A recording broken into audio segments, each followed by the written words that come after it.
मित्रों, राहुल गांधी विदेश में घूम रहे हैं। वो कहते हैं कि मैं नफरत के बाजार में मोहब्बत का पैगाम लेके आया हूं। राहुल गांधी, भारत की विकास यात्रा के खिलाफ आप नफरत का बाजार क्यों फैलाते हैं? अविश्वास का बाजार क्यों फैलाते हैं?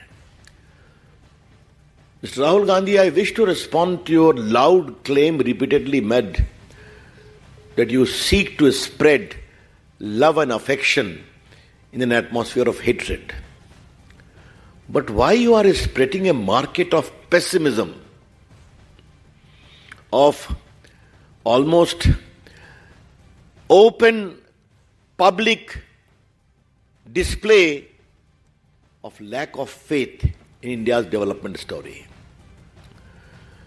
तो आपका मोहब्बत का पैगाम एक बहाना है नरेंद्र मोदी की अगुवाई में भारत के विकास के खिलाफ दुनिया में नफरत का बाजार फैलाना आपकी प्राथमिकता है। राहुल गांधी जी, आज आपके सारे नफरत के बाजार के झूठ को जीडीपी की दरों ने अपने आप में रिजेक्ट किया है। यह हम जरूर कहना चाहेंगे। मित्रों, मैं दो रिपोर्ट की और चर्चा करूंगा। ये मॉर्गन स्टैनले की रिपोर्ट जो आई है, उन्होंने 10 फंडामेंटल चेंजेस को मेंशन किया है कि भारत 10 साल में कैसे बदला है। और मैं पत्रकार मित्रों को विनम्रता से कहना चाहूंगा, कृपया करके मत भूलिए, जो मैं पहले भी बोला हूं कि यूपीए सरकार में भारत की इकॉनमी फ्रेजाइल 5 इकॉनमी थी। याद है ना आपको? ये भी दुनिया के सारी बड़ी बड़ी इकोनॉमिक पावर हाउस बोलते थे। और आज भारत की इकॉनमी नरेंद्र मोदी की अगुवाई में वर्ल्ड की टॉप 5 इकॉनमी है। इंग्लैंड के आगे बढ़ चुके हैं। इसका कारण क्या है? और ये कोई 10 पॉइंट सिर्फ 1-2 के नहीं है। Tax reform, massive infrastructure boom from roads to broadband to renewable energy, formal economy, one nation one tax, GST, despite Rahul Gandhi propaganda. क्या बोलते हैं जीएसटी को राहुल गांधी? गब्बर सिंह टैक्स ना बोलते थे। आज बताया कि कितना बड़ा सक्सेस हुआ है। डिजिटल ट्रांजैक्शन, ये मैं मॉर्गन स्टैनली की रिपोर्ट कह रहा हूं, from 4.4% in 2016 to 76.1% in just 7 years. और चूंकि थोड़ा इस मामले से मेरा जुड़ने का सौभाग्य मिला मोदी जी के निर्देश पर, तो आज भारत के इस डिजिटल ट्रांजैक्शन को देख करके बहुत ही अंदर से आत्मविश्वास जगा है देश को, और गरीबों को इससे फायदा हुआ है। Real estate reform, DBT model और बैंकिंग इंस्टीट्यूट रिफॉर्म्स, ये सारी बातें, फोकस ऑन एफडीआई वगैरह वगैरह। और इस रिपोर्ट में आगे क्या कहा गया है? Manufacturing share of GDP to rise by 5%, export market to double, consumption market, profit boom, कई चीजें। 10 पॉइंट उन्होंने मॉर्गन स्टैनली की रिपोर्ट में कहा है। और आपको हम एक और रिपोर्ट दिखाना चाहेंगे जो आज के एक पिंक पेपर में लिखा हुआ है। ये स्टैंडर्ड चार्टर की रिपोर्ट है। Indian exports of goods could reach 773 billion bye 2030। Bharat दुनिया की एक बहुत बड़ी इकोनॉमी का ड्राइवर बनेगा, प्रॉफिट का, ग्रोथ का, मैन्युफैक्चरिंग का। और हमने आपको एक नंबर दिया था कि 14 में भारत में मोबाइल फोन 78% बाहर से आता था। आज भारत में 100% लोकल मैन्युफैक्चरर सर्व होता है और 90,000 करोड़ का मोबाइल बाहर एक्सपोर्ट हुआ है लास्ट फिस्कल में। और इसका कारण भी आपको बताना चाहूंगा। ये एक रोचक खबर है इसलिए कि आप लोगों ने उसको मीडिया में बहुत कवर किया था कि जो एप्पल की 2 दुकान खुले हैं दिल्ली और मुंबई में, उसमें जितना सेल हुआ है वो आज तक के हिंदुस्तान के मोबाइल सेल का हाईएस्ट है एक महीने का, जबकि कोई दिवाली मार्केट नहीं है अभी। हम किसी का किसी कंपनी का यहां प्रमोट करने नहीं बैठे, लेकिन भारत बदल क्या रहा है? क्या किसानों की सेवा, हाईएस्ट एलोकेशन फॉर देम, क्या 11 करोड़ किसानों को 6,000 देना, 1 लाख करोड़ एवरी ईयर, क्या 80 करोड़ लोगों को खाना खिलाना, इत्यादि इत्यादि।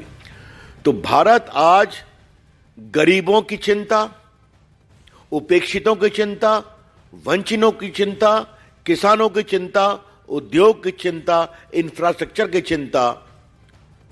इस बार के बजट में 10 लाख करोड़ खर्चा हो रहा है, आपको मालूम है, capital expenditure on infrastructure alone. तो भारत का सर्वव्यापी सर्वस्पर्शी आर्थिक विकास है। India's economic growth is all pervasive, inclusive. ये बहुत बड़ी बात हम कहना चाहेंगे।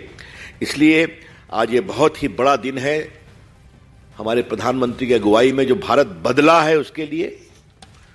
और जो स्पॉन्सर्ड एक्सपर्ट्स हैं उनके सारे प्रेडिक्शन गलत साबित हुए। और राहुल गांधी जी, मैं आपसे, अगर आपको उचित लगे तो ये रिपोर्टों को जरा खुले मन से पढ़िए। कई बार मोदी जी के बारे में कुछ भी होता है तो आपका खुला मन नहीं रहता है। इसको एक बार पढ़ेंगे तो एक बार भारत के विकास के बारे में नफरत के बाजार फैलाना बंद करिए, इतना ही कहना चाहेंगे। I am open two questions now.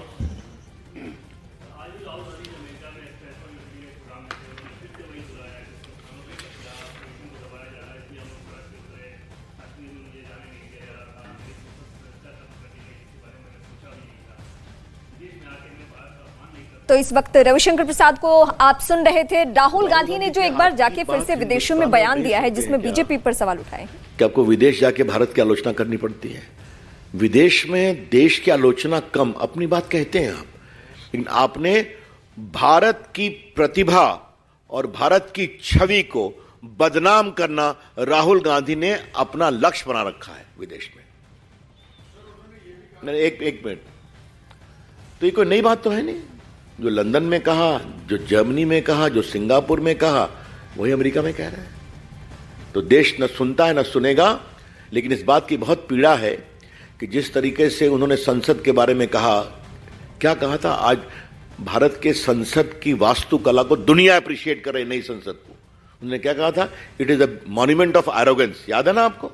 इस पर क्या, वो नफरत है। मैंने फिर कहा था, राहुल गांधी ये सब क्यों करते हैं?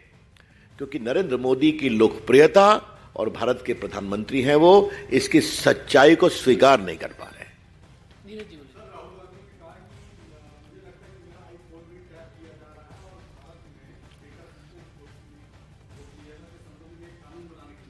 झूठ बोल रहे हैं राहुल गांधी। उनके टेलीफोन की डेटा की बात है। आपको मालूम, मामला सुप्रीम कोर्ट गया था ना, और सुप्रीम कोर्ट ने कहा था कि जिन लोगों को ऐसा लगता है कि उनके फोन का डेटा हैक हो रहा है, वो अपना फोन जमा कर दें एक्सपर्ट कमेटी के सामने। राहुल गांधी ने कभी हिम्मत की क्या? ये तो मैं आपसे कह रहा हूं। जब अवसर आता है आपके आरोपों की जांच का, तो आप उसमें सहयोग करते नहीं, उसमें भाग जाते हैं, क्योंकि सच्चाई सामने आ जाएगी। जहां तक डेटा प्रोटेक्शन लॉ का सवाल है, that is a work in progress.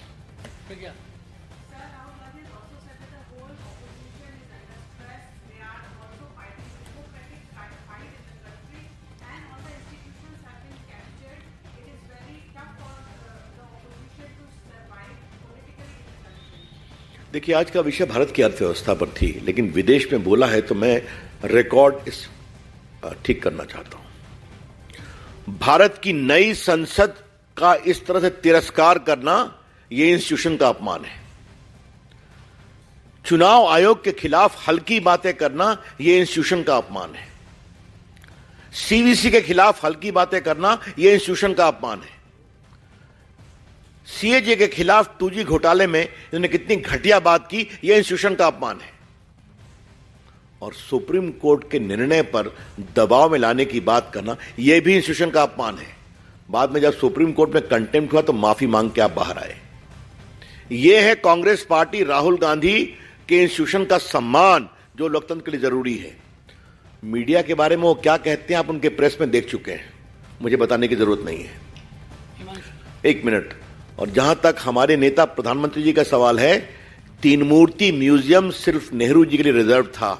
आज जाइए, भारत के सारे प्रधानमंत्रियों की वहां पर तस्वीर लगी है, उनकी उपलब्धियां बताई गई हैं। चरण सिंह हो, देवेगौड़ा हो, नरसिंहा राव हो, आई.के. गुजराल हो, गुलजारी नंदा हो, शास्त्री जी हो, या नेहरू जी, इंदिरा गांधी हो, वाजपेयी जी हो, वहां अभी तक मोदी जी की नहीं है। तो ये हमारे संस्थानों का सम्मान की बात है जो मोदी जी करते हैं। और लास्टली, राष्ट्रपति के अभिभाषण पर 2 घंटा राज्यसभा में मोदी जी को बोलने नहीं दिया गया कांग्रेस के लोगों के द्वारा।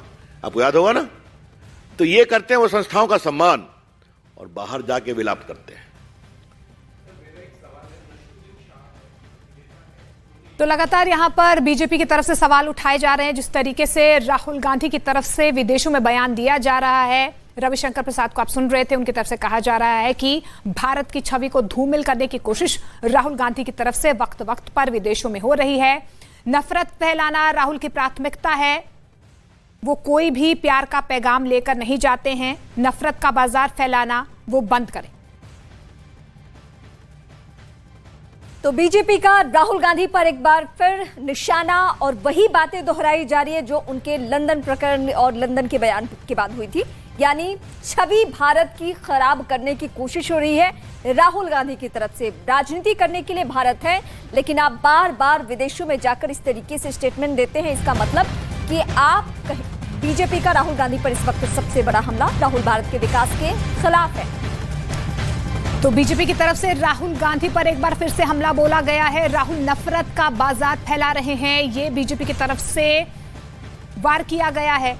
राहुल गांधी विदेशों में जाकर मोहब्बत का पैगाम जो है वो बहाना है उनका, और विदेशों में जाकर भारत की छवि को खराब करने की कोशिश, धूमिल करने की कोशिश एक बार फिर से लंदन के बाद राहुल गांधी कर रहे हैं। राहुल गांधी झूठ बोल रहे हैं और भारत के विकास के खिलाफ हैं। तो बीजेपी के कई सीनियर और दिग्गज नेताओं ने एक एक करके सवाल उठाए हैं, जिसमें अनुराग ठाकुर, मुख्तार अब्बास नकवी, रविशंकर प्रसाद की प्रेस कॉन्फ्रेंस इस वक्त आप सुन रहे हैं। सरकार में शामिल कई लोगों ने, और ये रविशंकर प्रसाद भारतीय जनता पार्टी के दिग्गज नेता, और ये भी राहुल गांधी पर एक बार फिर निशाना साध रहे हैं।